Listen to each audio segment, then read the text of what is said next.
Ito, meron ng mga kagrupo na parang kaya naman nilang gawin kahit wala ako. Parang, kaya nyo na yan. Pag question mo na yung nature ni Jesus Christ, patay yung authority ng scripture. Patay. We believe naman na yung salvation is through Christ alone. No? Ano siya, finished work siya ni Christ. May mga collection ako dati notebook ko, kuya. Puro sulat lang yon kasi hindi siya nare-record. As in, puro sulat lang. Kung may maisip ko sulat, parang naging takbuhan ko na yon sa ano ko, sa buhay, gumaga. Sabi mo, ibibigay mo lahat. Parang hindi nagmamatch pinasabi mo sa ginagawa mo talaga. Yeah. Paano pala to kung di ako nabautismo? Ibig sabihin, hindi pa napapatawad ng kasalanan ko. What's up, mga pinagpala? Welcome na naman dito sa Under God Podcast. Kung hindi ka pa nakasubscribe sa channel na to, mag-subscribe ka na. Andyan lang yan sa baba. Libre lang yan. Kung meron ka rin nagustong parte ng usapan na to, pwede mo ring i-comment dyan sa baba. Ang ginagawa kasi nun kapag nagko-comment ka ay babatuan ka pa ng YouTube ng marami pang usapan na ganito. Panalo tayo parehas. Gusto ko ipakilala ang mga kasama ko sa podcast ngayong gabi. Isa to sa mga taong nakasama ko sa hip-hop scene at isa sa mga tao na ina-admire ko din yung kanyang creativity, yung talino niya sa pagsusulat, sa paggamit ng pinta, no, sa husay nitong sumulat ng mga lyrics, sa husay niyang panday ng mga salita. Isa rin siya sa mga kasama ko sa grupo na Alikabok, kung saan kasama ko din dito sa podcast yung kapatid namin nakaraan sa Dawit. Pero ngayon, yung kasama ko ngayon ay yung isa pang elemento ng Alikabok. Walang iba, hindi ang kapatid ko na si G-Vibes. What's up, kapatid? Kamusta ka? Kamusta ka, bro? What's up, kuya? So, Saman, medyo bro, tag dito, baka meron ka mga gustong batiin. Ito na yung pagkakataon mo para bumati. Siyempre, shoutout palagi Hip Hop with Grice, Maximus Supremacy kay Ate Joby, Kuya Kebs, Kevin Misagal, kay The Wit, siyempre Kuya Amp, your host, kay Saklen, diba? And sa mga kapatid natin dyan sa Hip Hop with Grice, siyempre, tapos sa lahat ng bumubuo ng Christian Hip Hop sa mundo, shoutout sa inyo lahat. Yeah. Siyempre, kung siya apparel, Dawit, kung gusto nyo, church clothes, PM nyo lang dito. Kung gusto nyo order, no? Dawit. Check nyo, Ecclesia Clothing. Ecclesia Clothing yun, ha? Tama yung kay Dawit. Yes. Shoutout din sa mga kasama namin sa Hip Hop on a Mission. Yan, sila Kuya Delicado Uno, mga magigiting na sundalo ng Christian hip hop dito sa Pilipinas, mga tagapagtaguyod ng bandila ni Kristo sa gitna ng hip hop scene, no. Nakakamiss din. Bro, tagal na. Thank you sa pagsama ulit dito. Grabe, tagal nating hindi nakapag-usap, no. Huling usap pa natin, Flip Talk pa yung pangalan ng podcast. Ngayon, Under God. No, at yun nga, pag-usapan natin sa chat pa lang na I decided na na mag-rebrand ng podcast to flip mula sa Flip Talk to Under God, kasi yun, feeling ko mas, yun nga, sabi ko sa'yo, parang tingin ko mas malawak yung mga conversation na pwedeng mahukay sa topic na to, sa pangalan na to. So, bro, nakaraan na pag-usapan namin ni Dawit na kung paano tayo nagkakilala, kung paano tayo nagkasama-sama sa isang hip-hop event dito sa San Pedro. Tapos, bro, na-share ko kay Dawit, bro, na yung gig na yon, anong production yun? Or sino nga nagpa-event nun? Basta alam ko lang si kay Jacob nagpa-event nun eh. Ano, bro? Solo flyer. Solofly. Yan, Solofly. Yeah, tama. Shout out din sa Solofly. Kakamiss din lumapag sa mga event nila. Tapos bro, nabanggit ko kay Dawit na yun yung kauna-unahan kong gig as a rapper. First time kong lumabas doon as a rapper. So, tapos, nakwento sa akin ni Dawit na nung alam ko kasi sila ata yung unang nag-approach nun sa akin, tapos parang sinabi nila na kasi ako yung unang sumalang nun, di ba? Ako yung sumargo nun eh. Sabi nga ni kay Jacob nun, parang ano daw, opening prayer daw. Kasi unang saalang na rapper, Christian rapper agad, no? Tapos in-approach ako nila, in-approach ako nila Dawit. So nga nalaman ko na first time din pala nila yon na na sumalang sa hip hop scene. So at dun nga tayo nagkakakilala. As ewan ko bro, bigyan mo ako ng idea, bigyan mo ano mo nga ako kasi parang nabanggit mo sa akin na yun din yung first time mo mag-gig. Tama ba? Oo, kuya, kasi una noon kasi sumalang ako, in-invite ako ni Ate Jog sa Masaya Kay Messiah 1. Yung pinakaunang Masaya Kay Messiah.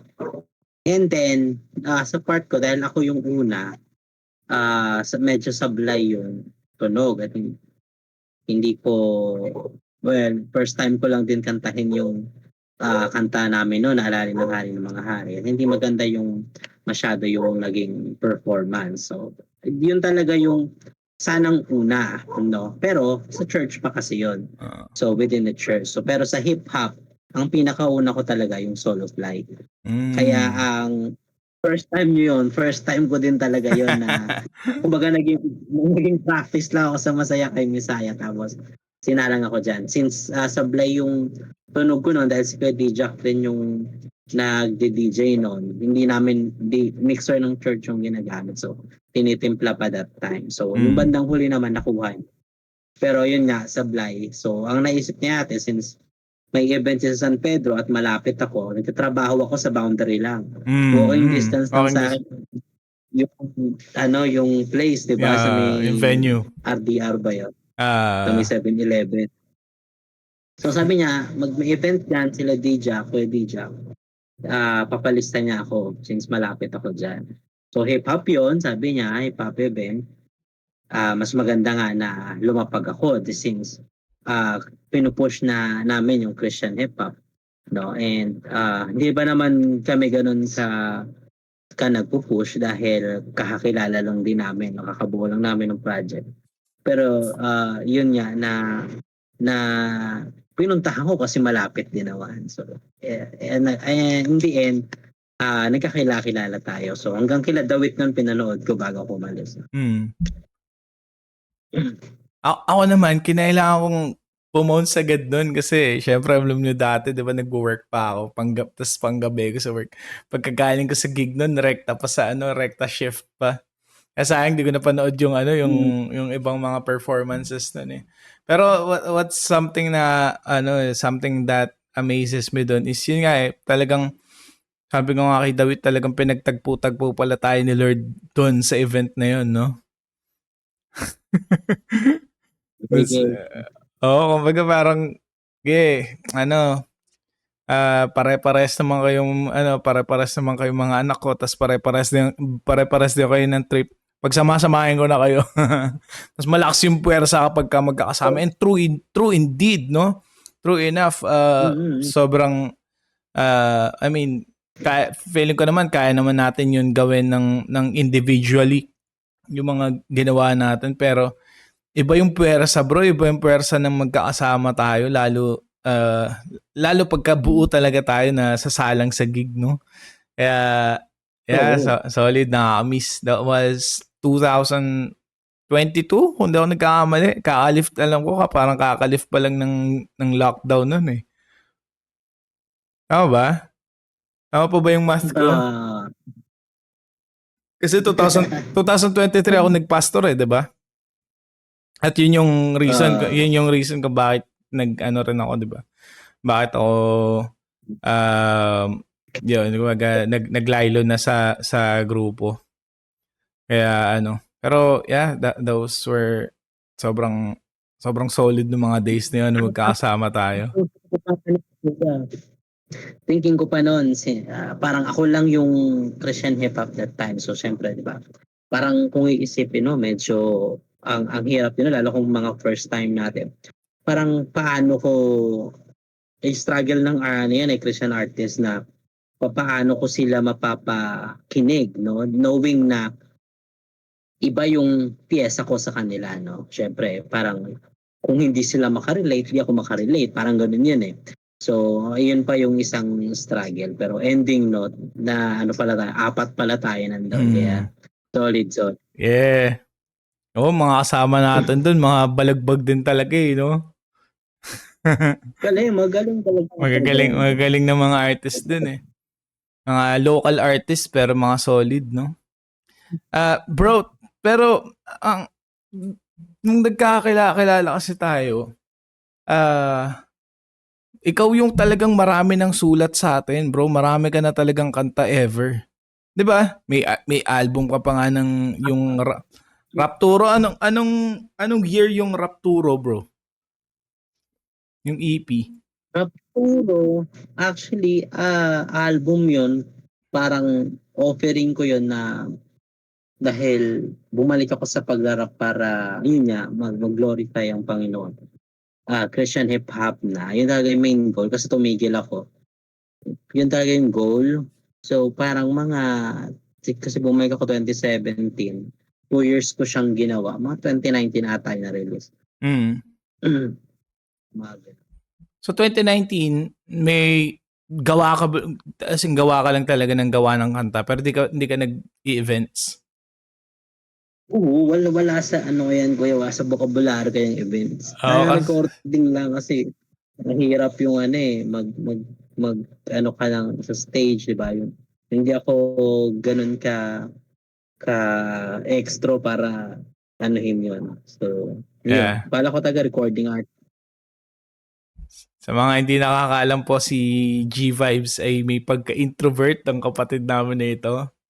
Kaya guys, kaya nga tol, yun yung isang solid talaga I mean, parang solid talaga na nabuo sa grupo natin, no, yung sa Alikabok. Kasi talagang, kapag sinabi kong pag pinakilala ko kayo bilang isa sa elemento ng Alikabok, kasi talagang iba-iba talaga kasi talaga yung flavor na dinadala natin sa sa live, no. Iba-ibang talaga. Iba-ibang elemento nga, yun talaga. Iba yung inaambag kumbaga na. Pero pag nagsama-sama, a force to reckon with. Yeah. Gusto ko lang mag-backtrack ng konti, bro, regarding sa sa pagra-rap mo. Kailan ka nag-start mag-rap?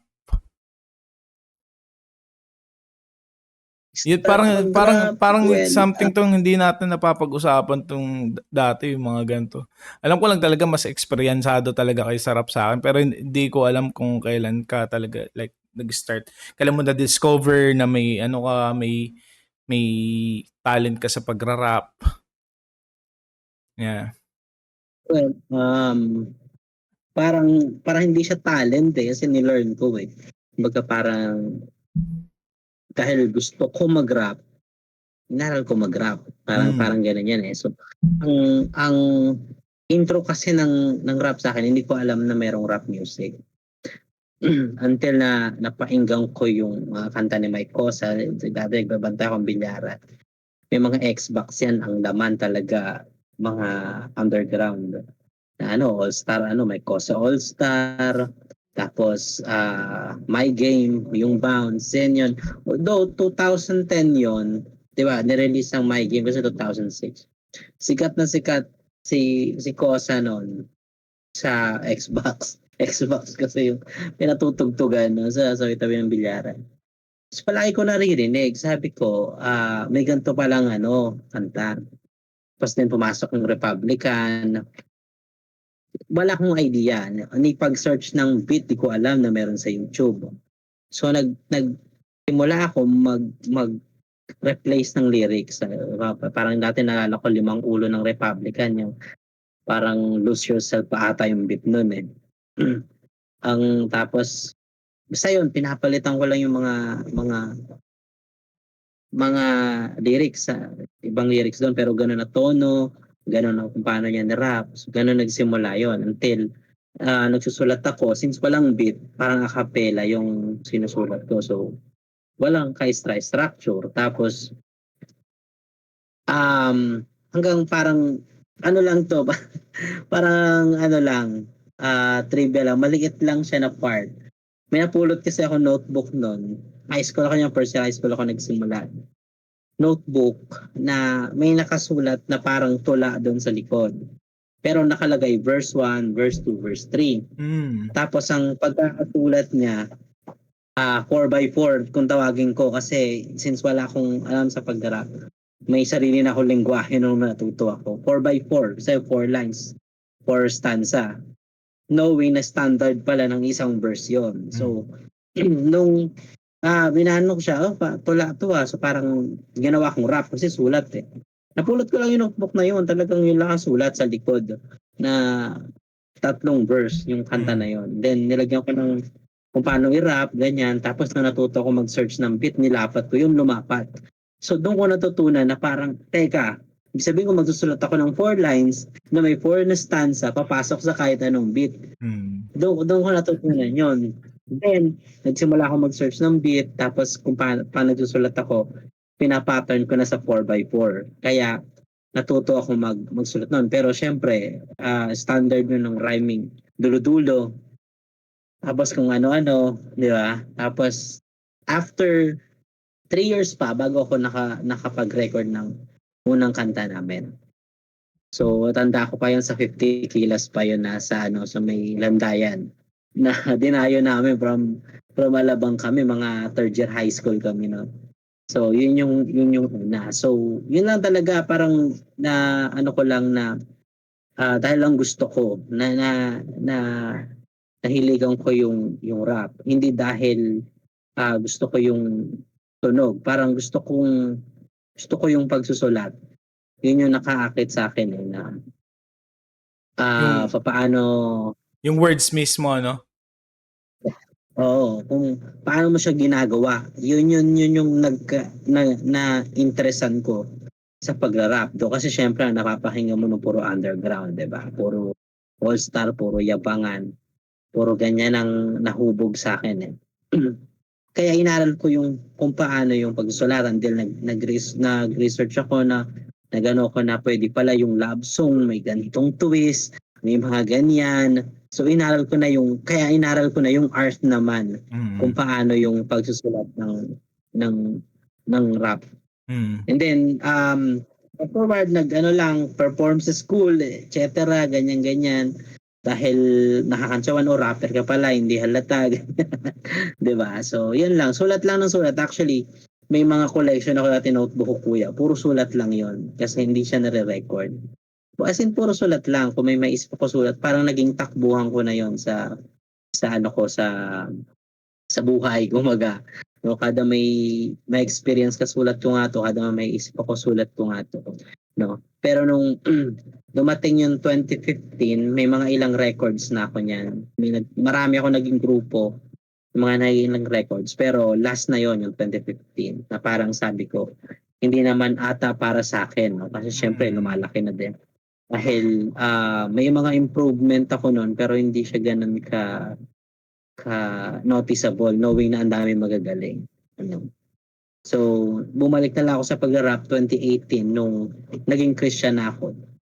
Gusto ko na magbalik ng glory kasi narinig ko na yung isang kapatiran na nag-rap siya tapos nag-trending yun na lang po sa Facebook yung kanta niya na ang pag-ibig mo'y wagas.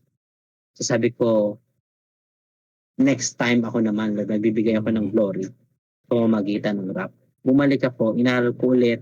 Inaral ko mag-mix kasi wala na kami recording, nakikirecord lang ako. Inaral ko mag-record, mag-mix para makapagbigay ako ng glory. And then, mula 2018 until now, yun na yung ginagawa ko. And sobrang laki nung tinalon na improvement, for me improvement, to the point na niisip ko na hindi na ako yun pa nagsusulat ako. Yeah. Meron akong sulat na kanta, hindi ako to ah. Hindi ako to. Alam kong hindi ako yun. Alam ko kasing kapasidad ko. Alam ko na hindi ako to nagsusulat ng rap. Kaya yun, hanggang ngayon, diretso sa pagsulat. Pero nagsimula lang talaga yun sa curiosity kung paano magsulat. Shoutout, Idol Mike. Sige, Mike talaga yung... Tas bro, no? Isang solid na full circle nung nakasama na natin si Kuya Mike sa event dati, no? Grabe, parang dream come true sa... tag dito, dream come true sa atin lahat yun eh. Sa akin naman, dream come true sa akin nun, as in full circle sa akin nun. Nakasama natin sila, yung One Thugs. Sabi ko, sound trip ko lang dati to nung high school pag nag-weed kami. Ngayon Tsaka ang ganda ng vibe nun. Yeah, galing. Ang ganda ng tunog ng vibe nun. Parang recording. Yeah. Galing One Galing Thugs. talaga sila mag-perform. Tsaka bro, galing no? Parang nag-umpisa dun sa napulot mo na notebook. yung curiosity mo sa kung sino kaya yun, no? Shout kung kanino man yung notebook na yun, shoutout sa'yo. Flip ko yun, tinahanapan ko ng pangalan, grabe. Kung sino ka man, maraming salamat sa'yo kasi yung nag-umpisa sa notebook mo ito na ginagamit na ng Panginoon sa kaluwalhatian niya yung yung talento niya, no? Yeah. Ito na ko, ang galing bro, real quick, tinanong ko rin to kay Dawit last time eh. Meron ka bang gustong i-share na something na alam mo yun, parang lap trip or parang parang pinaka-memorable na experience mo nung magkakasama tayo sa grupo sa Alikabok, bro? Lap trip? Oh, lap trip or something na, alam mo yun, memorable sa'yo, ganyan. Yeah, oh. Pag sinabi kong Alikabok, kaya naalala ko. Yeah, game. Siguro, kainan. Kainan kasi doon tayo parang parang walang trabaho, alam mo yun. Doon yung kwentuhan eh. You know? Tsaka pag nag-recording tayo, ganyan, hindi siya tumatagal sa recording eh. Sa usap, tsaka sa kainan. Doon tayo tumatagal. Yeah. So, for me, yung banding talaga yun. Kumbaga hindi natin iniisip na grupo tayo. Kumbaga iniisip natin magkakapatid talaga tayo. Na alam mo yun, na kapatid ko to sa pananampalataya. So hindi siya as rap group. No, hindi natin wala karamdaman na rap group tayo. Na naramdaman ko is fellowship natin magkakapatid. So yun yung pinaka-memorable sa akin sa Alikabok. Kaya hanggang ngayon kumbaga parang vivid sa akin yung mga alaala na yun na parang napapagagati binabalikan, saya lang. Kasi masaya naman talaga ang naging samahan natin. Tsaka bro, ngayon nga. Oo. Tsaka bro, tawag dito. Ang ganda na sinabi mo na parang hindi tayo rap group. Talaga, para tayong magkakapatid lang talaga. Parang tayo, para tayong discipleship group that just happened na nagra-rap tayo, no? Yun yung trip natin lang. Parang ganun. Ang saya lang. Ground. Yeah, common ground, common interest, ganyan. Tapos bro, tawag dito, I'll, medyo, hindi ko to natanong kay Dawit nung nakaraan no? Pero, sa totoo lang bro, kasi parang, naging napilitan na lang na maging mutual decision yung yung magdi-disband na tayo, ganyan, kasi parang, yun nga, dumating yung time na di na ako nakakasama sa gig, na parang naging, parang feeling ko nga in that time, naging pabigat ako sa parang naging pabigat ako sa grupo ng time na yun. Kumbaga parang hindi ko na alam mo yun, parang yung responsibility ko din bilang yung part ko bilang member ng group, hindi ko siya na gagampanan na. Dumating sa time na gano'n eh, no? Parang feeling ko nga, Hmm. alam mo yun, and yun, gusto ko lang din mag ano sa inyo doon. Gusto ko lang I want to take this time na ano para mag uh, mag-apologize sa inyo. Kasi parang ang nangyari kasi eto bro, to be honest, parang ganito yung nangyari sa akin doon sa grupo.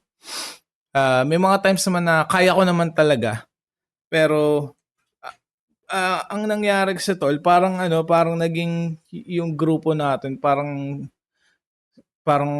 yun yung sumalo ng ano, ng negative experience ko before kasi yun nga bago ko naman pasukin yung pagrarap, 'di ba, nasa banda talaga ako. Tapos bro, dati nung nasa banda ako, Hmm. ano as in dumating yung pinaka-last na naging banda ko, ano tol, uh, halos ako lahat gumagalaw bro, as in sa pagsusulat ng lyrics, ako nagsusulat ng lyrics, paggawa ng kanta, ng ultimong yung arrangement ng mga gitara, ng drums. Ako lahat nag-iisip bro, kumbaga to the point na burn out, nakaka-burn out talaga siya. Kaya parang yun nga, parang dumating naman yung time na parang, oh, ito, meron ng mga kagrupo na parang kaya naman nilang gawin kahit wala ako. Parang, kaya nyo na yan. Alam mo, parang naging gano'n naman yung ano ko. Kaya, yun. Parang ganun yung, parang yun yung, may trauma behind dun sa behavior ko na ganun dati. So, yeah, ano din, pero din nga, ano, napag-usapan na, ano, na magdi-disband. Ano rin siya, parang, with a heavy heart din, gano'n. Hindi rin siya ano kasi siyempre, yun nga kagaya sabi mo, iba rin yung ano eh, iba rin talaga yung brotherhood talaga na nabuo natin eh. Parang ang nangyari na lang, yung gano'n lang yung mamimiss ko pero yung yung pagrarap parang andyan lang siya, on the side lang siya. Kumbaga ang mamimiss ko talaga hindi yung tayo as a rap group pero yung fellowship natin. Kaya siya heavy din sa Hmm. akin. Yeah. Ikaw, ano mo naman dun sa ano natin na yun? Oo, kumbaga kasi kung as a rap group, trabaho natin, um, ano yun, tawag dito, um, okay lang. I mean, solo artist tayo lahat eh. Yeah, yeah, yeah. Yun sa atin, kumbaga kaya natin tanggapin yon. Pero ang sa akin niya, ganyan din ang sa akin na parang ang malungkot sa part ko is yung bonding natin habang ginagawa kasi natin yung pagra-rap, no, Mm. yung ating um, mission, kung ano yung kino-goal natin. Yan Yeah. kasi um, yun yung parang masakit tanggapin na parang gagawin ko to na hindi ko kayo kasama, di ba? Mm. Yun yung part na yun. Kaya ako, hanggat maaari nga nun, um, gawa natin ng paraan. Pero syempre, di ba, may mga bagay kasi talaga na siguro hindi talaga tayo pang-rap group. Mm. Pero pangkapatiran talaga tayo. Yeah, yeah, Alam mo yeah. yun. Yun. Kaya okay na ako na nagpatuloy tayo as magkakapatid pa din. Yeah, oo. Kumbaga hanggang ngayon magkakaibigan tayo, 'di ba? Alam mo yun? Hindi hindi Yun yung ayoko lang din talaga hindi na break yung ano, hindi na break yung fellowship. Kumbaga as a rap group lang. Yun.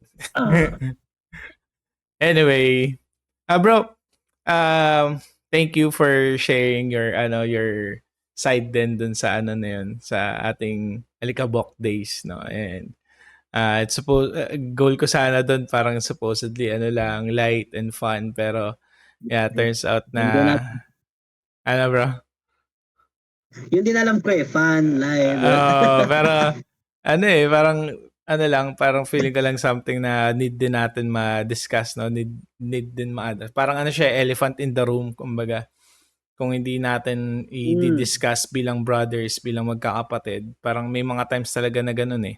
Parang kahit hindi sa rap group eh, 'di ba? Kumbaga meron even sa minsan nga kahit sa church ganun eh, no? Parang may elephant in the room na may mga ano na hindi parang alam mo yun, parang sige magkakaibigan na lang tayo, parang i-brush na lang natin under sa carpet yan, alam mo yun, parang walisin na lang under sa carpet. Pero alam mo yun, parang something itchy na kailangan i-discuss, no?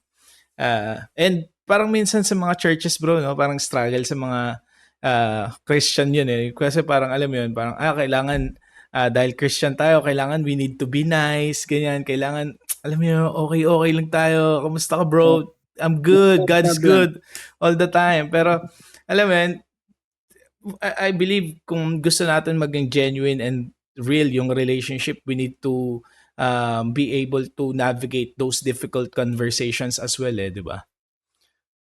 Yun. Kuya. Yeah. And speaking of difficult conversation, no, this is something na interesting din ako sa'yo, bro. Something na, alam mo yun, I admire about you talaga, bro. Like, yung, paano, ikaw ay isang, hindi ka lang isang Christian artist, bro.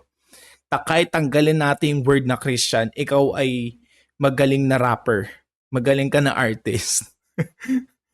At kahit tanggalin naman sa yung pagiging artist, mananat ikaw ay isang solidong Kristiyano.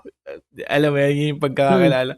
Pero how do you find yung overlap nun, brother? Parang how does that affect how does your faith affect your art?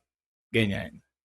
Kasi alam ko kasi bro, aside from nagsusulat ka ng mga Christian rap, 'di ba? Ano pa rin eh, part din ng pagiging art mo is you also produce, 'di ba? May mga ibang artist ka rin na pinoproduce ng alam mo yun, nagre-record sa 'di ba? Sa studio mo.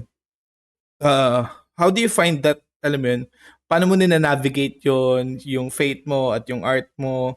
Nagkakaroon ka ba ng mga alam mo yun, kapag may mga nagre-record ba sa'yo na hindi Christian, parang tinitake mo ba siya as opportunity to like share the gospel, alam mo yun? Or hindi, just purely art lang, parang ganun. I don't know. Oo, kuya. Actually, yun nga. Pero, parang ang okay naman. No? Kaya tanggalin natin yung solidong Christian din. Well, sa akin kasi, kuya, parang yun nga, tinitignan ko siya as parang, hindi ko alam kung tama yung word na hindi ko siya parang hindi siya pwedeng magkasama. Pero ang ginagawa ko, kung time siya ng music, artist ako doon. Artist ako doon. So, pinag-uusapan natin dito, art. Kung ano yan, art. Kung Christian artist tayo, doon tayo sa art. Christian ka, at the same time artist. Ngayon, kung magkatrabaho tayo sa art tayo mag-focus. No? Ngayon, kung as naman, syempre, parang iniisip ko nga nung nakaraan niya, sakto lang, tawag mo dito, may preaching kasi no ng the true meaning of servanthood. Hindi kasi, kumbaga parang servant is more than pag-attend mo sa church, more than pag-attend mo sa mga activities. It's you kasi, yung ano ka, bilang servant, no? Kung umasta tayo, parang hindi tayo binili ng Diyos. Alam mo 'yun, na parang wala tayong utang na loob, na parang kailangan pa tayo ng Diyos, 'di ba? Parang ganoon 'yun eh. So minsan nagkakaroon ng line, or hindi na malinaw yung line between being Christian at artist, no? Na parang kailangan ako ng Panginoon kasi ipo-proclaim ko yung word niya as an artist. Minsan nagiging glory pa sa atin dahil isa tayong sikat na artist, 'di ba? Na parang tayo pa yung kailangan ng Panginoon. Pero kung art lang kasi gusto ko talaga. Sabi ko kasi kuya, na-intriga talaga ako sa pagsusulat, sa pagbuo ng rap music. Kaya kung kausapin mo ko about sa pagrarap lang talaga kung anong knowledge ko diyan, anong matutulong ko, anong natutunan ko sa iyo. Yan lang ang mapag-uusapan natin. Pero kung pumasok tayo sa pagiging Kristiyano ko, ibang bagay na din 'yon. So minsan na may misinterpret din ako sa bagay na yun kasi pumunta ako minsan doon sa gathering na art lang kasi ano yun Christian hip hop event, no? Pero kung kakausapin mo ko bilang Kristiyano, iba rin ang stand ko doon. Kumbaga parang hindi ko siya parang ewan ko kung safe na sabihin na parang magkaibang personality yung ako doon. Alam mo yun, kuya. Kasi iba yung paglilingkod ko eh. Iba yung pag inalis ko na nga yung artist sa pangalan ko, iba na yon. Iba na si Urjan, no, na as Christian sa Urjan as Christian hip hop artist. Parang kung anong ano natin pinag-uusapan. Kung ano ako doon, yun ako. Yeah. No, hindi siya hindi siya pinaghahalo. And I believe, bro, ano siya parang mahalaga siya mahalaga siyang ganun Parang hindi naman siya parang kung nandun ka lang kasi na parang solid na Christian ka lang ganyan. Alam mo yun, dun lang sa church talaga umiikot yung mundo mo. May possibility talaga na ma-misunderstand yung ganun no. Pero ang hindi kasi eto kasi parang kapag ka kasi nasa world ka talaga, nasa mundo ka ng art,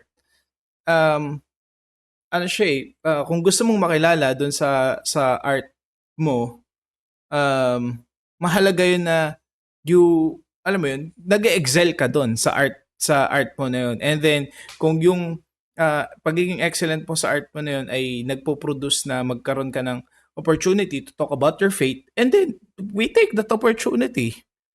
Di ba? Yeah. Di ba? Alam mo yun, we take that opportunity na naalala ko nga bro, di ba dati, nung nasa, balik lang ng konti, nung nasa Alikabok tayo, di ba lagi natin sinasabi na ayaw natin malabel as Christian rapper. Di ba? Kumbaga makikilala lang tayo kasi Christian rapper tayo. Hindi. Makikilala tayo, i-invite tayo sa mga gig kasi magaling tayo mag-perform. Maganda yung art natin. Alam mo yun? And dahil dun sa art na yun, dahil we excel dun sa art natin, nagkakaroon tayo ng opportunity to talk about our faith. Tama. Ay yung I believe that's what I hear from you no. 'Di ba? Okay, kung hingiin kasi kung hingiin yung stand ko, binibigay ko. Pero kung hindi hinihingi, hindi talaga ako nagpepresenta na magsabi ng kung ano-ano or parang opinion ko or stand kung anong side ko unless hingiin, 'di ba? Pero pag nandun ako sa trabaho na Christian hip hop artist ko, through my art, 'di ba? Hindi papalaganap kung anong mensahe. No, pero hangga't hindi ako tinatanong ng kung ano ba talagang stand ko, hindi rin naman ako nagsasalita. Though meron naman talagang kaakibat na sa atin na parang dapat mag-share ka, no? Pero kasi the way mo siya i-share mahalaga din. Kaya hindi ako masyadong basta-basta bumabanat. Alam mo yan. Tsaka yun nga, yun din yung dinagets no, na yun yung parang yun yung message natin, nakapalaman siya sa isang, kumbaga nakabalot siya dun sa art. Ganun. Tapos, parang regalo lang din, di ba? Pe-present natin, ibibigay natin yung regalo natin, which is yung art natin, which is yung rap, yung how we perform. And then, sila na bahala mag-open nun. Kumbaga, kung bubuksan nyo to, di ba? Ang makikita nyo dyan, ang nakapaloob dyan ay Christian rap. Kumbaga, yung mensahe, same gospel, yung pinoproclaim namin, same truth ng word, no. Iba lang yung pabalat, no, kasi nandun nga basically kino-contextualize natin yung gospel sa kung nasang kultura yung ginagalawan natin, 'di ba? Yun, and Yes. minsan lang kasi may mga, I mean, this is something na nare-receive ko kasi syempre, kahit nung mga time naman kasi na naggi-gig tayo, as in, solid na rin talaga ako. Kumbaga, nagpe-preach na ako that time. Kumbaga, nag-ano na ako, madalas ako nasa gathering ng mga pastors, ganyan. Pero hindi pa ako pastor that time. Pero madalas lang ako nasa sirkulasyon na ng mga pastor ng mga time na yun. May mga iba nagsasabi sa akin na, ay dapat di ka na umahana sa ganyan. Dapat di ka na, kasi ano yan, makamundo yan. Dapat yung ano mo, yung talent mo, ginagamit mo na lang talaga para sa Panginoon. Parang, exactly, yun yung ginagawa namin. Ginagamit ko yung talento ko para sa Panginoon. Eh, meron akong talento na mag-rap, kaya ako mag-rap. Yung ginagamit ko yun. Alam mo yun, kaya ano lang, weird lang din eh. Kaya, pero syempre, may mga times na I choose na kapag mga ganun, hindi na ako, di ko na tinitake yung time to, alam mo yun, parang sayang yung oras, sayang energy ko makipag-debate pa over those mga non-essentials naman, 'di ba? Alam mo yung mga non-essentials na pag-usapan, parang okay kung yun yung belief mo, kung yan yung paniniwala mo, okay lang, mahal pa rin kita, kapatid pa rin kita, 'di ba? Parang, and if this will cause you to stumble, edi hindi ko na lang papakita sa iyo. Alam mo parang ganun. Pero Yeah. minsan kasi no, yun yung isang challenge sa ibang mga Christian eh. Yung hindi malinaw sa kanila kung ano yung essentials ng faith at kung ano yung mga hindi essential ng faith, no, na yung mga um, things na alam mo yun. Pag sinabi kasing essential, these are the things that alam mo yun, dapat we agree dito. Kapag hindi ka nag-agree dito sa mga essentials na to ng faith, ay hindi ka Kristiyano, no? Kulto ka, hindi ka mako-consider as Christian kasi pero there are also caveat naman, yun nga, pagdating sa mga, yung mga non-essentials, ano siya, kumbaga, this is something na, okay, ganyan yung stand mo dyan, okay lang yan, well, ano naman yan eh, parang hindi naman yan black and white na sinabi sa Bible. So, it's okay na ano tayo dyan, mag-divide tayo over that. We can agree to disagree sa mga area na yan, no? And that being said, bro, ang ganda lang na transition nito. Gusto ko malaman, bro. Sabi ko nga kay Dawit last time, hindi natin napapag-usapan masyado yung mga ganito, no? Pag nagfe-fellowship kasi dati pag nagfe-fellowship tayo, as in more on like, as in talagang enjoying lang talaga, as in fellowship as brothers lang talaga eh, no? Pero we don't deep dive masyado sa kung ano yung mga theological stand natin, alam mo yun? Parang we just enjoy our fellowship. Pero gusto ko i-take yung time na to, bro. Since nabanggit ko, para sa'yo, what would you consider na mga essentials ng faith? Like, what are the doctrines that you consider essential na parang this is something that we can disagree? Uh,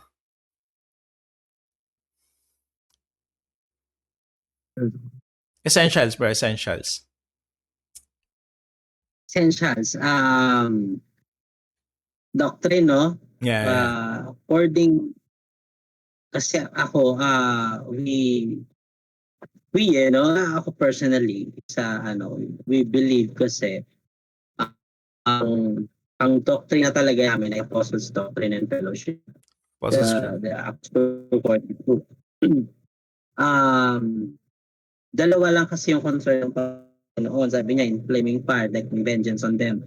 That Bro, know bro. not God and obey not the gospel. Sorry, bro. Medyo nagkakat lang yung ano mo, nagkakat ka lang. Sayang Ito po eh. ako yan. Okay na daw. Yan. Ay, nag-freeze ulit. Lord, Pero yung audio tuloy. we declare ng yung intervention sa aming internet. Yan, okay na bro. So, yun nga po, we believe sa Apostles' Doctrine and Fellowship. And sabi, dalawa lang ang concern ng Panginoon sa pagbalik niya. In flaming fire, taking vengeance on them that know not God and obey not the gospel. So I think the essential ng pagiging Kristiyano ay dapat alam mo daw kung sino ang Diyos at nag-obey ka sa gospel. Kasi we believe na hindi ka makakapag-obey sa gospel kung mali ang paniniwala mo Mm. sa pagkakilala mo sa Panginoon. Yes. So mauuna na dapat kilala mo ang Panginoon para makasunod ka sa gospel. And I think yun ang two essentials na dapat alam ng isang Kristiyano. So what I am hearing, bro, is character of God, yung Alam, tama, character of God, tsaka yung gospel, which is and the yung gospel. essential. Pag sabi bang gospel, do you mean yung gospel taught by the apostle, meaning ito ay yung gospel written, which is yung nasa Bible, infallible word of God, yun ba yun? Or yung gospel na yung life of Jesus? Pwede ka bang maging mas specific doon, brother? Yun na ba yun? Well, ang muna yung Godhead and the Gospel. Kaya nga sabi ko, kung hindi mo kilala ang Diyos, so kung ang pagkakilala mo sa Diyos ay specific, halimbawa, pwede ba akong magbanggit ng Oh, denomination? okay. Something? Pag ikaw ay ang paniniwala mo sa Diyos ay paniniwala mo na ang Diyos ay ang Ama lamang at si Kristo ay tao lang, malamang ang gospel mo ay ang pag-anib sa church, maliligtas ka. Mm. Kung ang pagkakilala mo sa Diyos ay ang si Jehovah ay malaking Diyos, ang Almighty, at si Jesus ay mighty lang, mas maliit na Diyos, ang salvation mo ay isa ka sa 144,000 na maliligtas sa Revelation. Mm. Kung ang paniniwala mo naman ay ang Diyos ay ang Ama, ang Anak, at ang Espiritu, malamang ang paggawa ng mabuti ang salvation mo, which is the Catholic does. Kung ang paniniwala mo ay God is not the Father, God is not the Son, and it's not the Holy Spirit, but Diyos siya, silang tatlo ay Diyos. Malamang ang salvation mo ay accept God as your personal Savior and will be saved. Once na ang paniniwala mo ay ang Diyos ay si Yahweh, malamang sa malamang ang MCGI ka ang dating daan. Mm. So nakadepende sa pagkakilala mo talaga sa Diyos ang salvation. Palagi yon. Kaya nung sabi niya, babalik ako in flaming fire, taking vengeance, maghihiganti sa lalagablab na apoy sa kanila na hindi nakakilala sa Diyos at hindi sumunod sa gospel. Yan lang talaga ang kanyang pahay sa kanyang pagbalik. Well, ano naman ang sa akin, nung naniniwala ako sa apostles' doctrine and fellowship, well, unang-una, ang Hudyo naniniwala na meron lamang isang Diyos. Wala tayong pagtatalunan doon, kuya. But, sabi niya, sa kanila, maraming Diyos, sabi ni Paul. Pero sa ganang atin, meron lamang isang Diyos, ang Ama lamang. Pero ang Ama na yon, dahil sobrang pagmamahal niya sa atin, nung tayo ay nagkasala, nagbigay siya ng pantubos sa kasalanan natin. Sabi niya, in the beginning was the Word, and the Word was with God. Kasama ng Panginoon ang Word. And the Word was God. Ang salita daw ay ang Diyos. At ang Diyos na yon, ang salita, naging flesh. At tatawagin na God with us. Kumbaga, Jehovah become our salvation, Jesus. So ibig sabihin, ang Father nagkaroon ng katawan. Tinawag niya na Son of God, the katawan, the human part. Sabi ni Philip no, nagtanong siya kay Christ, sabi niya, ipakita mo sa amin ang Ama at sapat na sa amin yon. Kasi ang Hudyo naniniwala lang ni isang Diyos. Ipakita mo na sa amin ang Ama at sapat na sa amin yon. Pero sabi ni Jesus, hindi ba palagi kayong kasama And yet, hindi mo pa ako nakikilala, Philip. um, ang ama na gumagawa ng miracle and etc. na nananahan sa akin, sabi niya. Si God the Father nananahan daw kay Jesus. So ibig sabihin, dahil ang Son of God ay ang katawan at ang Father ay nananahan sa kanya, naging separate ba sila na entity? Iisa pa rin sila. Bakit? Kasi meron lang siyang human flesh na ang tanging gagawin lang ay tumubos sa kasalanan. Kaya nung tinubos siya sa kasalanan, sabi niya, Father, why have you forsaken me? Kasi kung hindi siya iiwan ng God the Father, hindi iiwan ng Spirito yung katawan, hindi yun mamamatay.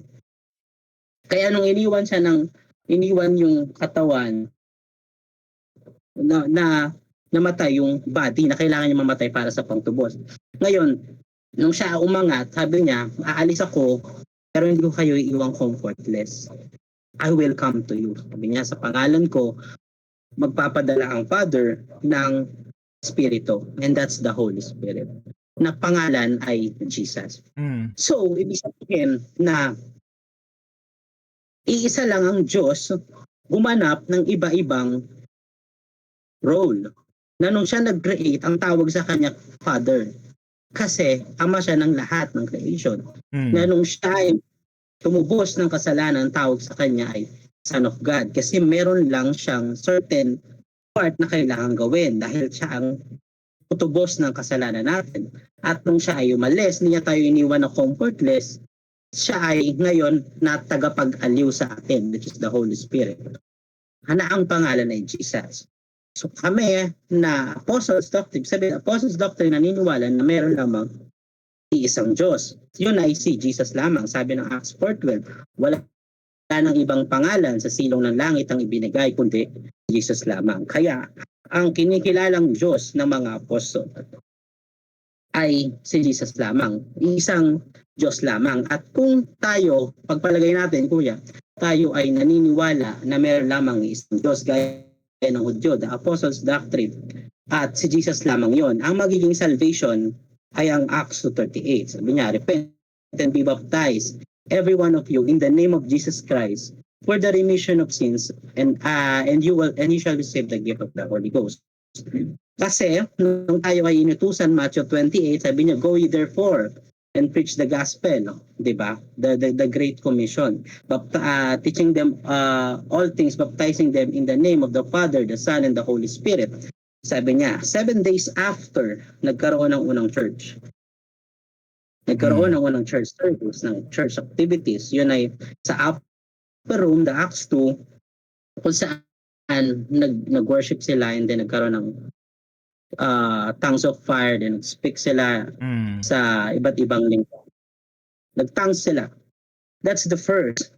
No? And then, sabi, dahil unang beses yon, minak sila ng mga nakarinig. Sabi niya, mga lasing yan.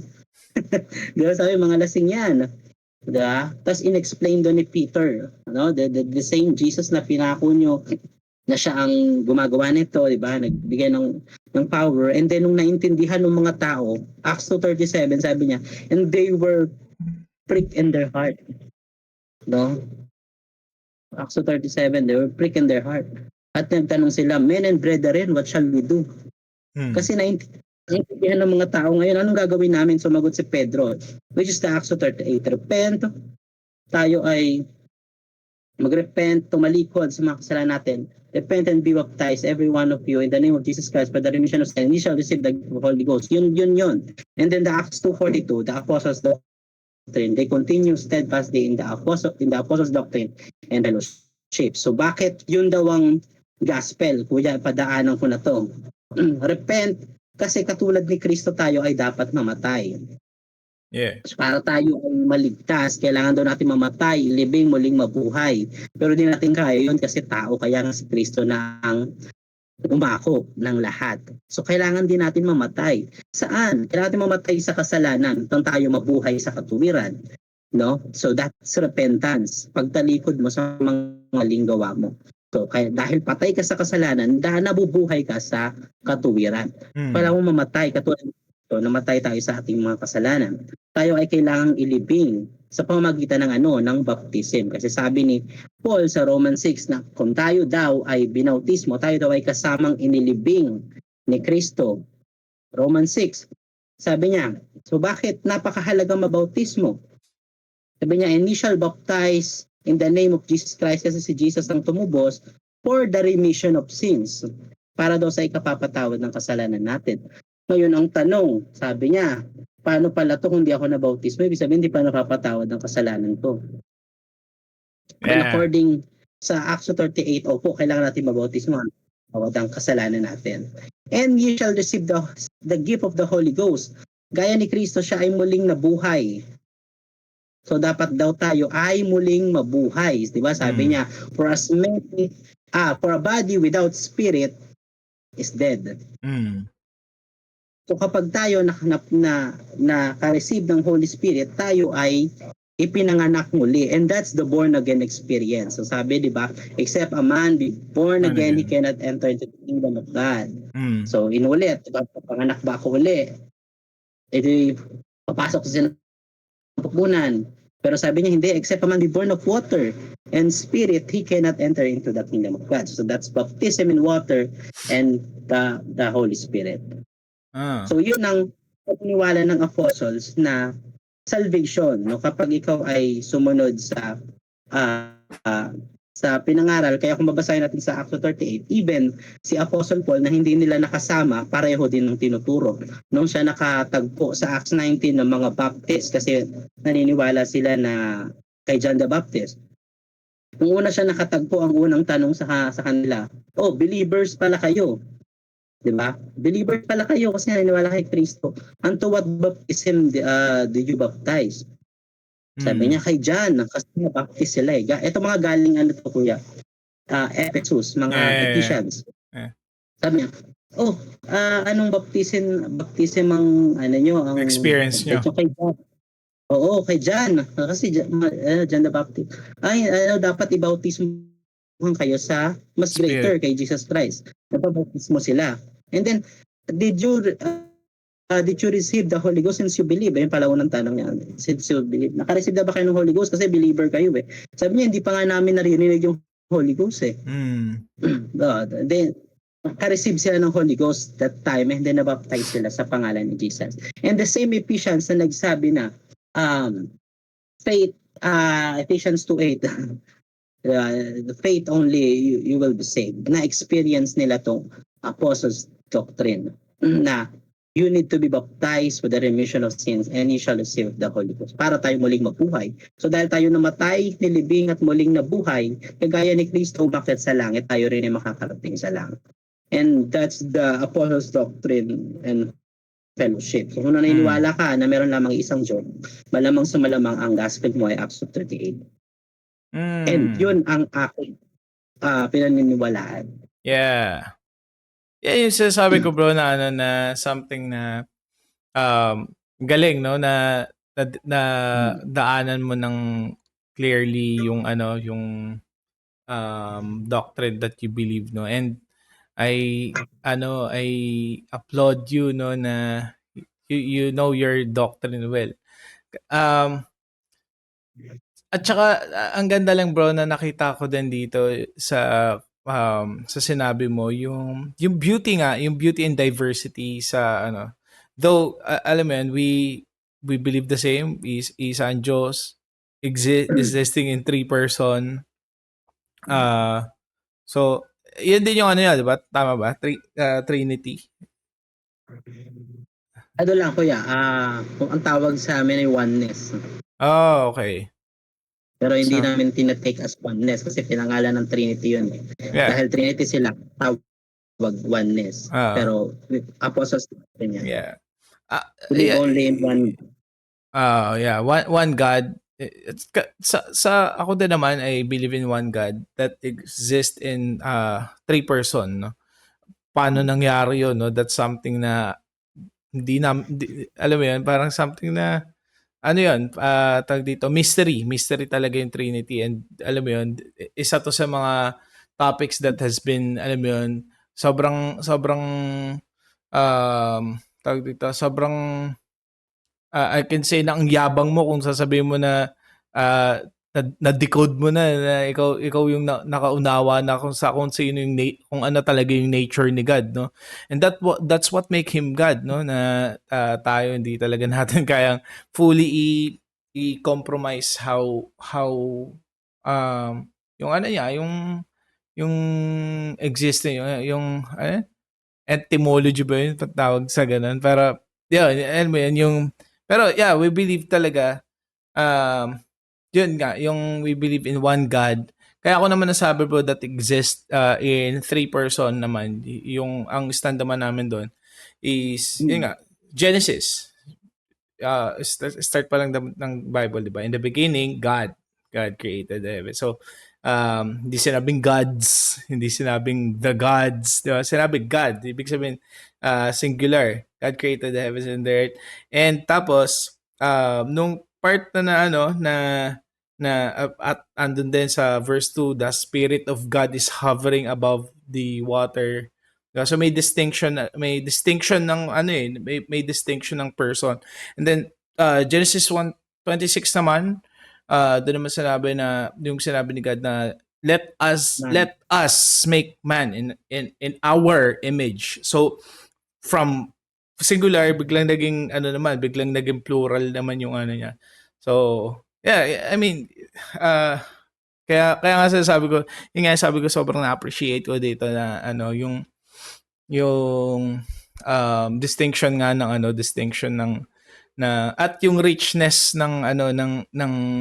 ng body of Christ na, 'di ba, isipin mo, we've been existing for 2,000 years believing at lahat naman tayo pinapaniwalaan na si Kristo ay Diyos, no? At yun, that's something na I consider essential kapag sinabi mo na si Jesus Christ ay hindi Diyos. Doon at yun, mostly naman bro, I believe parang yung danger lang talaga ng cult kapag yun na pag question mo yung pag question mo na yung nature ni Jesus Christ, patay yung authority ng scripture, patay. Diyan na breeding grounds yan for false doctrines talaga. And yun, about mo sa salvation, what I'm hearing is yung sa Acts 2:38 na yeah, we believe that, no, na yung repent and be baptized. That's tag dito, once you and I believe as a result of putting our faith in Christ, kasi we believe naman na yung salvation is through Christ alone, no? Finished work siya ni Christ, at we need to fully receive it. And even wala kang even kung ikaw may pananampalataya kay Kristo, tunay yung pananampalataya mo ay at medyo caveat nga din siya pag sabi mong repent and be baptized, no? Parang ano ibig sabihin ng repent? Anong ibig sabihin mo sa baptize? Kasi madalas naman na binibigay dito na example, brother, yung thief sa cross. Nakasama ni Jesus sa cross, 'di ba? Parang walang repent, parang sinasabi wala siyang works na kayang gawin eh. So ako naman yun yung stand ko pagdating sa salvation, 'di ba? Ephesians 2:8, 9 and 10. So may succession siya. So it's by grace, which is ibig sabihin na naman ng grace, it's a gift of God. For by grace we have been saved through faith sa pamamagitan ng pananampalataya kay Kristo, at by works so that no one can boast, 'di ba? And then pero yung works, which is yung repentance, yung baptism, it is a result ng salvation. Hindi siya prerequisite ng salvation. Kumbaga, you don't need to yung repentance, fruit siya ng yun, kagaya sabi mo kanina, being truly born again, no, na it shows yung fruit ng salvation. Hindi siya yung root, but it is the fruit of salvation. That we do works, no, yung once you are saved, kapag saved ka, isa yun sa mga unang magiging decision mo talaga na yung old ways mo is tatalikuran mo because you will surrender to the lordship of Jesus Christ. No, hindi na ikaw yung nasusunod sa buhay mo kundi si Kristo na. So kaya yun, and that's the will of God, no. And yeah, salvation, and yun nga yung repentance and baptism. Yun nga yung isang sinasabi doon. Meron nga yun nga bro, sabi ko yun kasi isang madalas na pinapang-argue ng mga di ba, yung thief nga daw sa cross. Pero kung titingnan mo yung thief sa cross, siya parang andun lahat yung parang elements to magpakita na siya ay truly saved. Kasi nasa cross sila, yung nasa isang side ni Jesus, ang sabi no, sige nga, talagang Diyos ka, bumaba ka diyan, tapos ibaba mo na rin kami. Pero yung isa, repentant yung heart niya eh. May admission, he admitted na siya ay makasalanan. Di ba? Sabi niya, ano ko ba naman, tayo deserve natin to na mapako dito. Pero siya, hindi niya deserve to. Di ba? At andun yung pag-admit niya na Jesus, alam ko na kapag nandoon ka na alalahanin mo ako. So naniniwala ka siya na si Jesus lang yung kaya magligtas sa kanya. Di ba? So I believe sa bro sa worldview mo, yung thief on the cross, is he saved or ano? Kasi si Jesus mismo nagsabi no, today you are with me in paradise.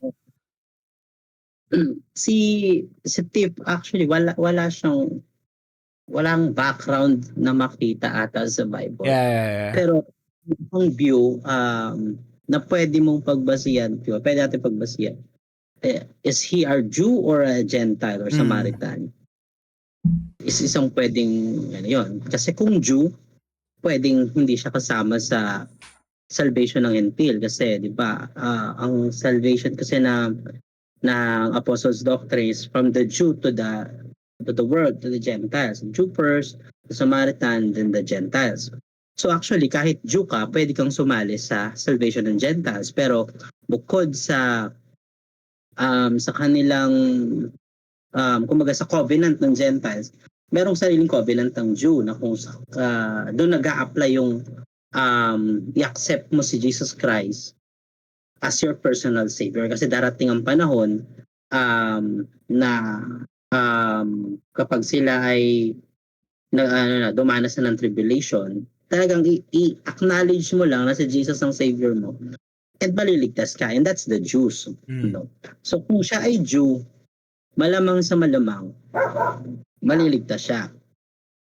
Pangalawang point is the time, kasi nangyari ang gospel na view ko after na si Kristo ay mamatay. Sabihin, kung siya ay buhay pa, hindi pa ganap yung gospel. The Apostles' Doctrine kasi a week after pa siya na-preach. So pwedeng isa siyang view. Kung Jew man siya, talk sa Jewish covenant. Pangalawa, na accept siya because hindi pa ganap yung gospel na dahil hindi pa naman na mamatay si Kristo. Wala pang atonement. May isa pa yan, yung jail guard ng Acts. Sabi doon kasi believe. Macedonian. And lahat ng family mo. Isa pa yon kasi believe lang. And kung tutuloy mo yung basa, believe. Tapos nagpabautismo siya, na-receive. Tsaka na-save yung buong family kasi nag-share siya. Kasi yun, kung pagbabasihan natin ng Acts, nakikita mo talaga na ang turo ni Paul at ni Peter ay yun at yun lang. Repent, be baptized every one of you. And then that's repent, baptism, and receiving the Holy Spirit. Kasi nga, the required is except a man be born again, except a man be born of water and born of spirit, he cannot enter. Yun kasi yung sabi ni Jesus, si Jesus mismo nagsabi. Kaya nga na-misinterpret pa siya. Pero mabuborn of water tayo, mag-born again experience tayo kapag yung baptism tsaka receiving the Holy Spirit ay maganap sa atin. That's the born again experience na tinatawag. Yeah. Amen. Thank Yun you. yung sa point of view ng apostles doctrine. Well, kung malawak naman yung topic na. Yeah, oo. Kagaya ng sabi mo kanina bago tayo mag-record, doon pa lang ang haba na itong topic na 'to eh, no. Pero yan, sarap nung conversation pero syempre Very off cam, no? ah, so Mahaba. gusto ko ring i-value yung time mo. Kaya bro, medyo mag-shift lang ako ng onte from yung yung sa involvement mo naman sa ministry. Ang alam ko bro, ikaw ay nasa tech ministry ka pa rin, 'di ba? Sound tech. So, mahawa ka pa rin ng mixer hanggang ngayon. Oo. Yeah. Bro, yun nga this is something na na parang isang hot na usapan din no, pagdating sa mga Christian, no, na syempre parang ano daw dapat yung worship alam mo yan, minsan nga may mga ganun pa parang yun nga siguro dahil din sa lack din ng understanding sa mga essential na doctrine, parang lahat essential, alam mo yun, parang kailangan hymnal lang ganyan, pag hindi kailangan walang full band kasi hindi parang ganun yung reasoning na parang naaagaw daw yung truth ng parang imbes na dun lang sa truth ng word naka-focus kasi wala naman daw praise and worship dati. Ang meron lang daw dati nung sa Acts talagang ang ay reading lang talaga ng scripture ganyan, yung worship ganyan. Pero ikaw bro bilang syempre alam ko nga sa church nyo ata nagre-record din kayo ganyan. Pero how do you stay grounded na yung though kailangan syempre may full band and parang yun nga parang ang dating talaga banda, since may banda may lights din at may siguro may mga ganun din kayo no, may mga ilaw ganyan, smoke machine, di ba? How do you mga LED wall. Pero how do you stay grounded bro na it's still worship over performance? May nakita nga ako na video last time content siya ng isang church, sabi niya ang tawag mo dito, sabi niya ayoko mag-church, boring dyan. Tapos pinakita niya yung ginagawa nila, di ba, nagtatalunan, I mean the band, the praise and worship, so ibig sabihin dapat entertaining pala ang worship. Doon pumapasok yung performance. Kasi kung ibabase natin sa galing ng tumutugtog, sa galing ng banda, para ma-entertain tayong ganda ng kanta, papa-worship ako. Yun ay performance, I think, yung hinahanap mo, no? Pero bakit naman banda, no? Kasi 'di ba rakrakan yan kapag isa sinasabi nila ang gitara ay para sa sa ginagamit ng kain na daw kayo. Oo, sige, may tatapos na ako. Daw yan sa bakamundo kasi ginagamit sa rakrakan, no? Pero ang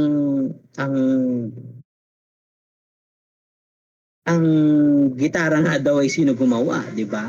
Ang tambol ay sino gumawa. 'Di ba? Kung nagkataon lang na ang humahawak ginamit niya sa mundo.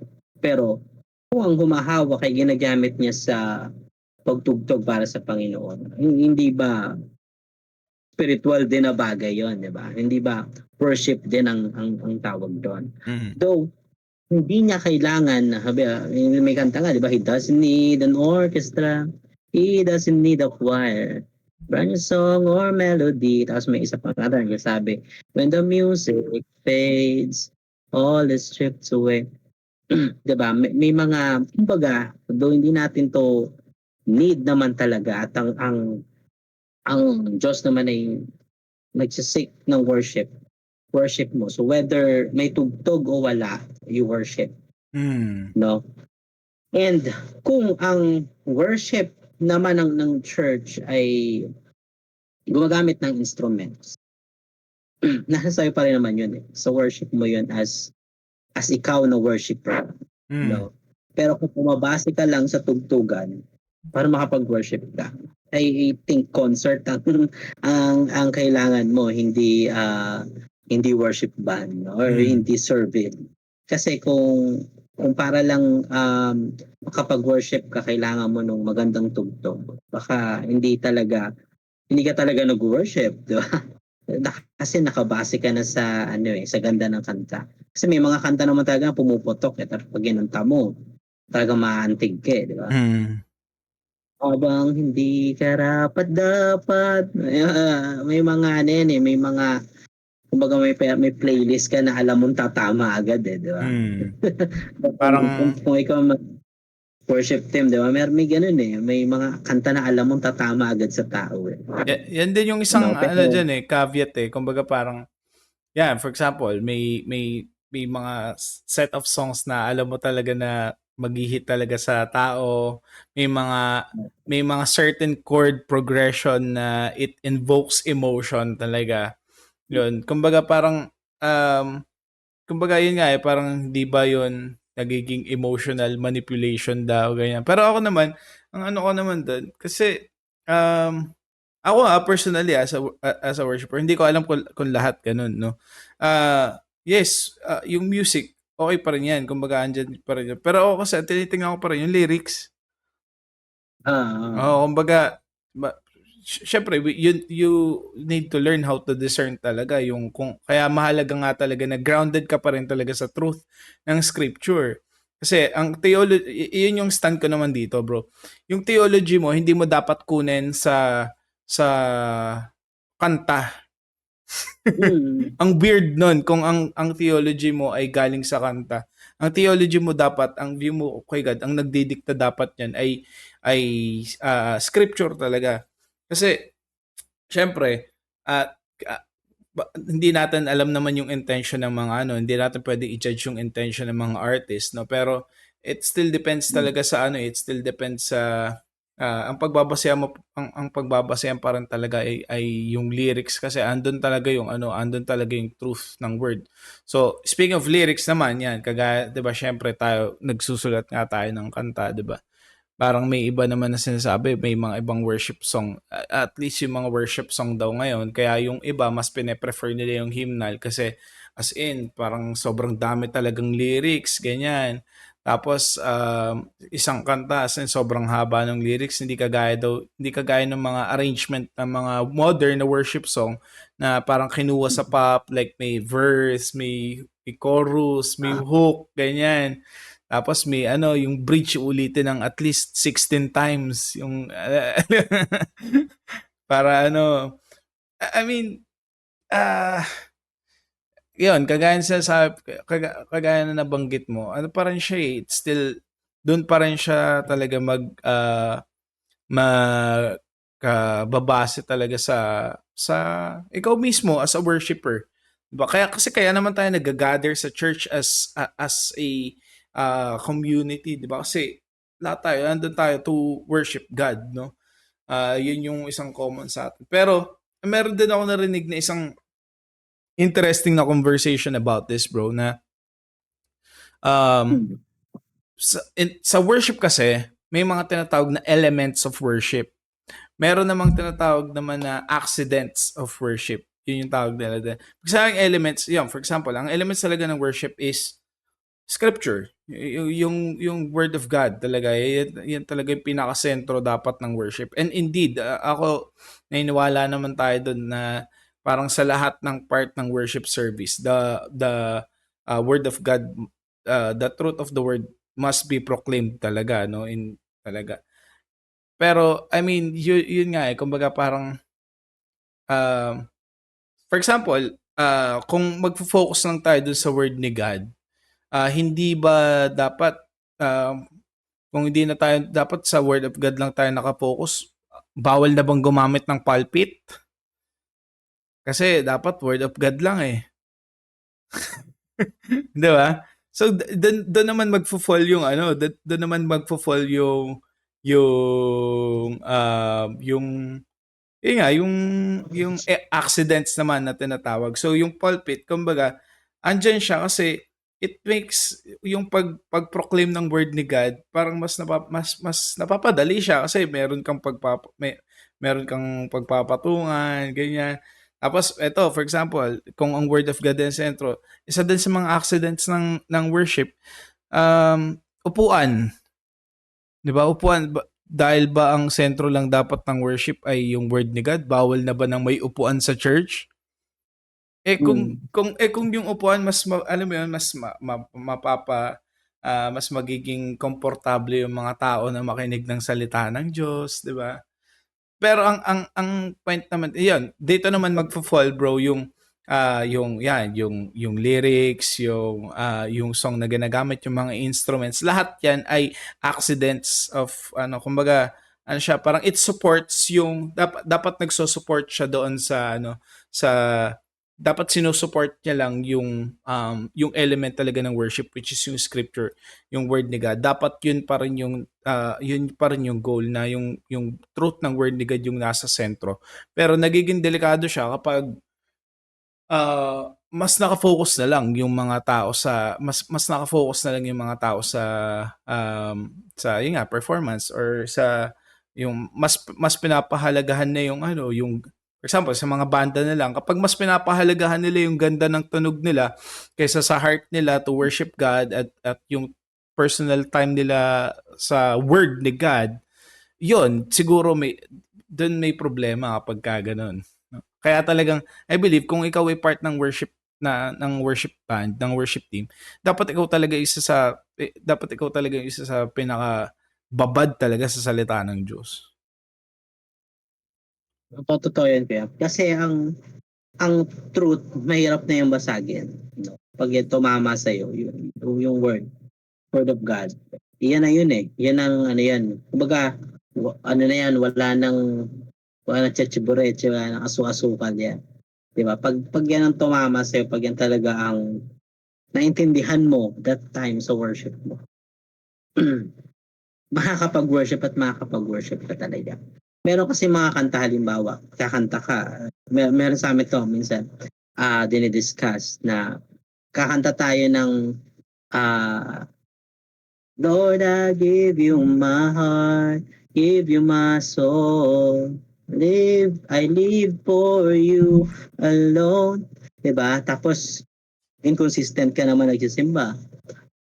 Alam mo yon, sabi mo ibibigay mo lahat. Parang Mm. hindi nagmamatch sinasabi mo sa ginagawa mo talaga. Yeah. May mga, Meron mga pa yung ganon. Tagalog So, bro. May parang, Tagalog pa na ganyan eh, yung ano, kung meron lamang daw siyang 1,000 buhay. Yung mga ganun. diba, lahat sa'yo Babe, ibibigay. yung isang buhay mo nga, hindi mo maibigay lahat kay Lord na. Ganun buo eh. uh, So may mga ganon. So parang, I think, worship kasi hindi man natin madadaya. It's between you and God. yeah. Kung gawin mo pang mabulaklak, magkakaroon ba ng kaibahan yun kung Diyos ang nakikinig? Since Mm. alam niya kung anong nasa puso mo, alam niya kung anong ginagawa mo. Yeah. Diba? Bubulahin mo pa ba? Mm. Mabubola mo pa ba? Diba? So simply, worship is yung truth ng word, yung truth na ng word sa iyo na gumana sa iyo, nagpapasalamat ka, you give thanks, 'di ba? Yeah. Yun yung nangyari. Yun yung pinagpapasalamat ko sa'yo. Hindi lang para makakanta ako sa kantang to. Kasi Yeah. may mga kanta kami na upbeat talaga. Yung I will soar like eagles by the hand of God. Di ba? Ang sayang kanta nun, pero umiiyak ako.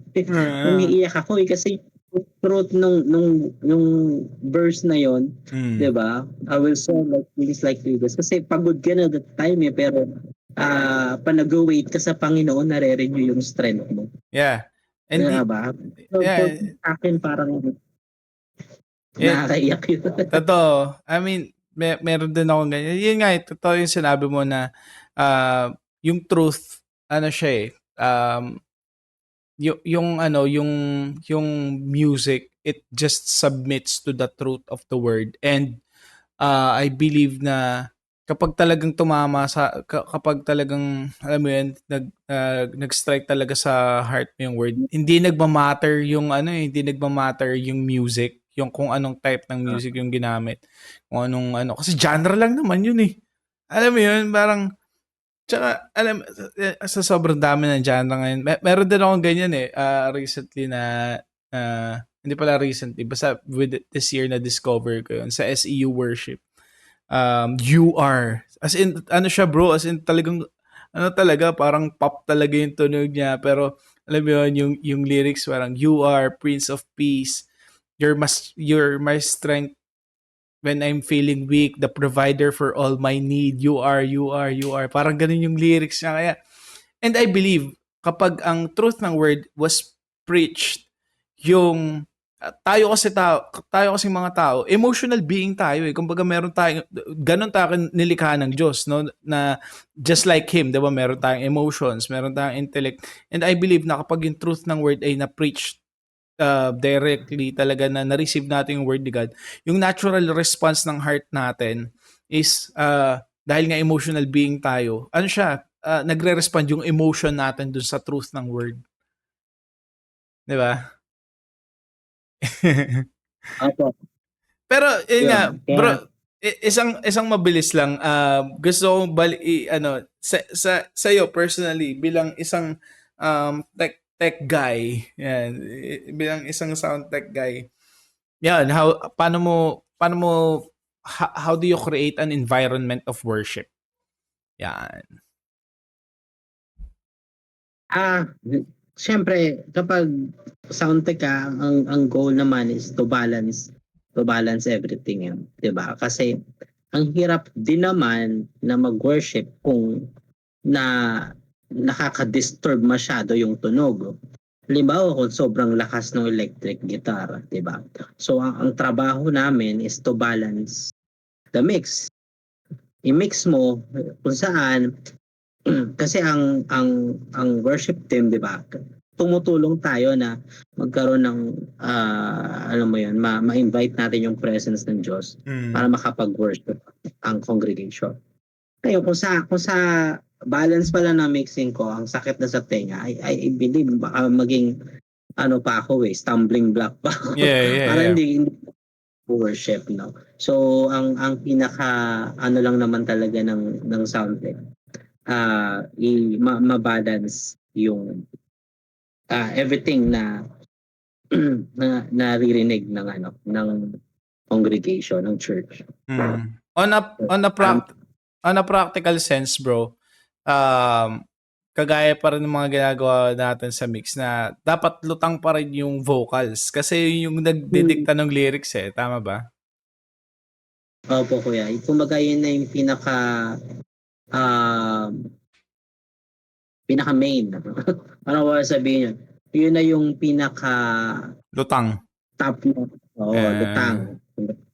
And everything nasa nasa ilalim, sumusuporta. suporta. Yeah. Pero kahit lutang siya, at the same time dikit. Mm. Yeah. Di ba? Ah. Gets mo? Yun yung vocals. At the same time dikit. Hindi siya Ah. parang ipinatong. Yeah. Parang tugtog to, kantahan ko nga. Hindi siya Ah. parang as in isang buo mo siyang naririnig na nagtutugma-tugma. So Ko-compliment yun lahat. yung Oo. Yeah. Parang talaga kaya ano nga no. Diyan naman parang isang ano yan, parang kung I don't know if you've been sa soundtrack, pero minsan kasi sakit ng mga banda yan lalo pag mga drummer, pag mga instrumentalist, parang hindi, kailangan malakas talaga ako, alam mo yung ganun. Kaya naman, yun naman yung trabaho mo, no, na balansehin. Pero yun nga parang isa yun sa challenging naman ng kapag yung mga setup sa church ay hindi pa naka-line in yung mga instruments, yun. Kaya talagang parang kailangan mo talaga mag-adjust, kumbaga mag-adjust ka talaga ng volume, ganyan. May narinig ako dati doon kapag parang ang pinaka the best way talaga daw para mag-start ng is um ang parang rule of thumb, naka-line in man o hindi sa instrumentalist. Kapag hindi mo naririnig yung vocals, kailangan mong maghina talaga. Ayun. 'Di ba? Oo. Sa inyo kasi ata Yun na rin. sa inyo nakagano na kayo, yung naka-line in na yung mga instruments niyo lahat, Oo, no? lahat. Kaya nasa board na Pati lahat. yung Yeah, kaya isa rin yun sa pinagpe-pray namin sa church na i-line in talaga lahat ng instruments kasi yun nga, ano lang naman din, hindi lang naman yun para mas maganda yung tunog, pero syempre yung theology behind it nga na kailangan lutang talaga is yung lyrics talaga ng kanta. Yeah. saka mas madali mong ma-stream online kasi lahat naka-line. Oo, yun Pwede yun mo pa.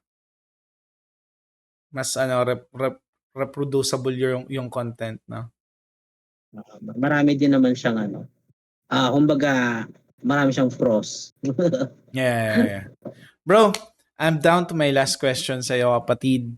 Since nandito tayo sa Under God podcast, sa buhay mo kapatid, ano yung cost of living under God? Para sa iyo, anong ibig sabihin ng living under God, at ano yung what does it cost you to make sure na you are living under God?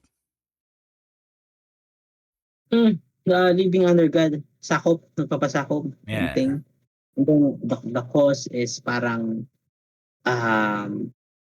parang kailangan kang something na i-let go or something na yun ba yun? Kuya? Yeah. Sa akin,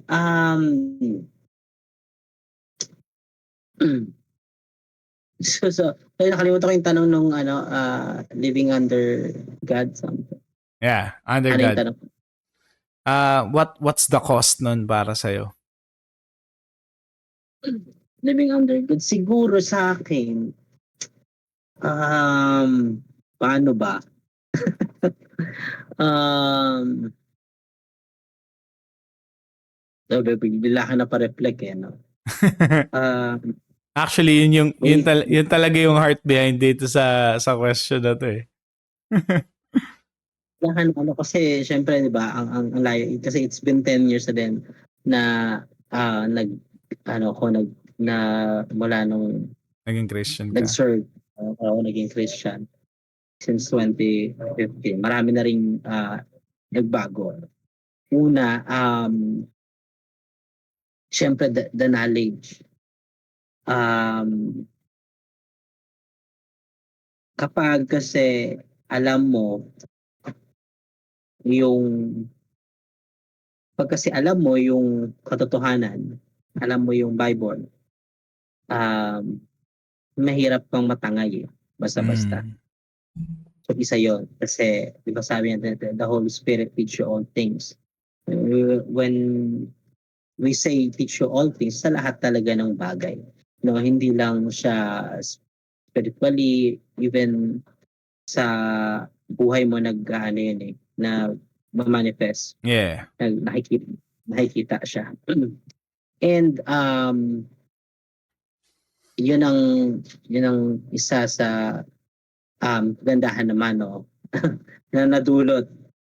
Una yon. And then pangalawa, sa mga panahon niya na limitado ako, na wala akong magagawa, alam ko na meron pang huling meron pang huling alas. Mm. Gets mo? May Yeah. may panahon kasi na hindi ko na kayang gawin, na wala na tayong magagawa, pero ang Diyos may magagawa pa. Yeah. And yun yung kagandahan na nagpapasakop ka sa Panginoon. Mm. And anong cost naman nung pagpapasakop? Siyempre, mga dati mong hilig. 'Di ba? May mga or unang-una lagi yung kinamulatan mo, siyempre. The change ng ng belief, you know. Hindi siya dahil nagpalit ka lang, kundi kung paano mo i-align yung mga nakasanayan mo Yeah. sa katotohanan. And napakarami nun. Siyempre mula pagkapanganak ko, eh, namulat na ako sa isang paniniwala. Kung babaguhin mo yon, 'di ba? So para ka lang din na isilang ulit sa mundo na parang Mm. wala kang teka, mali pala 'to, eh, et cetera. Para ka palang natututo ng tama at mali, 'no? So, I think yun yung pinaka-cause talaga sa akin. And then, siyempre oras, yung priorities, Mm. kailangan mong i-align, 'no, sa Diyos, 'no, sa Bible. And, mostly yun ang ano, yun ang cause talaga yung priorities. Napakarami kong gustong gawin. Mm. Actually, napakarami ko. Kung hindi ko lang iniisip, 'no, na um, kailangan ito ang katotohanan, kailangan dito lang ako, or ito ang dapat. Kung wala lang ako iniisip na gano'n, napakarami kong ginagawa na sana ngayon, Yeah. 'no, and marami ko nang nagawa, something, 'no, pero worth it ba 'yun na ipalit? Eh, kasi 'yun yung Mm. cost. So to me, it's, dahil gusto ko 'yun, masaya ako do'n, alam mo Mm. 'yun, um,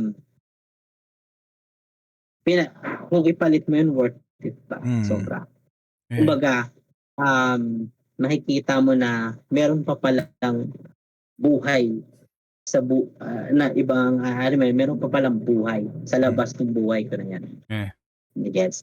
So, para sa'kin, maganda na yung buhay na yun, pero mas maganda yung buhay pala na meron dito. Mm. So, yun mostly, cost, old self, mga desires ko before, mga gusto kong gawin, um, kailangan natin talikuran or pinili kong talikuran Mm. dahil nalaman ko ang katotohanan. Mm. Kumbaga, kung si Paul pa, 'di ba, si Apostle Paul pa, hindi nag-register. Sabi niya na, the verse na sabi, that I may know Christ, 'di ba? Kung anong, kumbaga kung anong nagbe-benefit ako, binilang Mm. ko na wala lang, that I may Mm. know Christ. Diba? Lyrics ko yun, ah. Na, yeah. That I may know Christ, 'di ba? Nang makilala ko. Kung 'yun ang umahadlang, bibitawan ko 'yun para makilala ko mas lalo kong makilala ang Panginoon. Wow. And that course, mukha lang siyang, malaking bagay na parang laki ng binitawan ko, pero not knowing na sa simula gano'n naman talaga dapat. Mm. Alam mo 'yun, mukha lang kasing malaki yung binitawan mo dahil, ngayon ka palang namulat. So, kasi may Wow. nakasanayan. Solid. So 'yun, Solid. What I heard, brother, is um ano man yung i-give up mo, ano man yung cost ng hingin to live under God, it's all worth it, hmm, no? yeah. Akala mo lang malaki yung nawala, pero mas malaki pala yung plano ni Lord sa'yo. Meron nga ako nakitang ano dyan, bro. Meron ako nakitang post that sa Facebook na wala lang, cute-cute lang. Parang merong bata na ano, may bata na may hawak siyang stuffed toy na maliit. Maliit na stuffed toy. Mhm. Tapos parang ang sabi yung picture parang si Jesus na parang, anak, give up mo sa akin yan yung stuffed toy mo.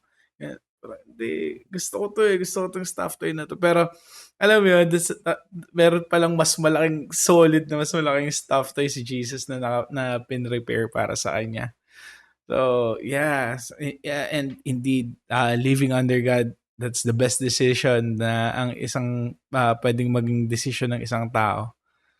Yeah, solid. Bro, thank you ulit sa pagsama sa akin dito sa podcast na to. Thank you sa pagsuporta sa mga trip ko sa buhay, no, na alam mo yun, kahit di na tayo magkakasama sa grupo. Pero I'm still looking forward to it, bro. Kagaya sabi ko sa inyo, pagka kinol ulit ako ni Lord sa hip hop scene, gusto ko talaga din makabalik, no. It's just that sobrang iba talaga ng season, bro, ng ng fatherhood, ng pagiging asawa, ng pagiging pastor, iba yung kaya sa ibang nakakagawa nun, talagang bilib na bilib talaga ako kasi alam mo yan, solid. Pero yeah, thank you ulit, bro. Bro, before we end, baka meron kang mga gustong batiin, baka meron kang gustong i-plug, bro, saan kanila pwedeng abangan, sa kanila, meron ka bang mga palabas na bahala dyan, brother? Yeah, syempre thank you rin kuya no sa pag-invite sa akin sa Under God Podcast. Supportahan natin, shout out Pastor Amp, Kuya Amp, Quiz Amp, no? Supportahan natin to palagi, subscribe kayo para lagi updated. Syempre shout out sa mga kapatid pa rin natin na sumusuporta, palagi naniniwala sa ginagawa natin. No? Though hindi naman na ako regular talaga na no. Minsan parang tinatawag na lang siya na hobby or something, no? Or part na lang siya ng ginagawa ko.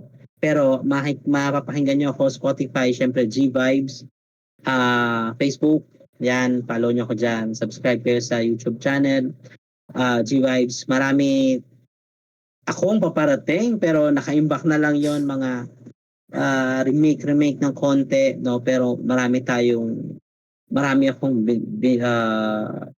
iniisip na gagawin, no? Sana next year maumpisahan, no? Ayan. So, Album ba to? napakarami. Album ba to ulit? Other EP, album, no? Pero concept, iba-iba. So, it's time parang lang mixtape talaga, ganun. Parang mixtape siya. May EP kasi akong pinaplano, dapat kasama sana yung praise, no, yung natin yung kanta, then the pina. EP siya dapat, no, tapos pero meron pa akong parang cover something, i-revive, experimental na siguro mixtape or something na EP, mga 4 to 6 songs, ganyan. Basta marami tayong iniisip, no. Ang kulang lang talaga is yung pagsusulat natin, syempre. And then the topics, no, yung mensahe ng Diyos, no. So, yun. Marami tayong paparating, no. And then mga project namin sa Hip Hop with Christ, syempre. Tsaka sa Maximus, yung bago tinatrabaho namin ni Dawit. Marami din kaming plano doon na ilalabas by next year. So, antay lang, abangan nyo. Subaybayan nyo rin, Hip Hop with Christ, Maximus Supremacy, syempre. Saan nila pwedeng abangan yan, brother? YouTube, palagi. Hip Hop with Christ page. YouTube naman, Maximus Supremacy. Maximus Supremacy, yeah. Salamat, kuya. Magandang gabi sa inyong lahat. Yeah, that has been Under God Podcast, mga pinagpala. At nawang usapang ito ay naging tunay na pagpapala nga sa inyo. At kung meron kayong mga komento, meron kayong mga gustong idagdag, meron kayong kung ano mang gustong sabihin patungkol sa usapan na to, sulat nyo yun dyan sa comment. At kung meron pa kayong, kung gusto nyo pa ng mas marami pang usapang ganito, merong mga videos na isasuggest dyan sa YouTube. Let me know kung nagustuhan nyo yung mga sinasuggest ni YouTube. At syempre, subscribe na rin kayo. So, that's ito yung Under God Podcast. Kasama ko si G Vibes. We out. Kung nagustuhan mo ang usapan na to, click mo lang, mayroong mga video na sinasuggest yung YouTube. Paalam mo naman sa akin kung nagustuhan mo rin yung mga usapan o yung mga videos na nandyan.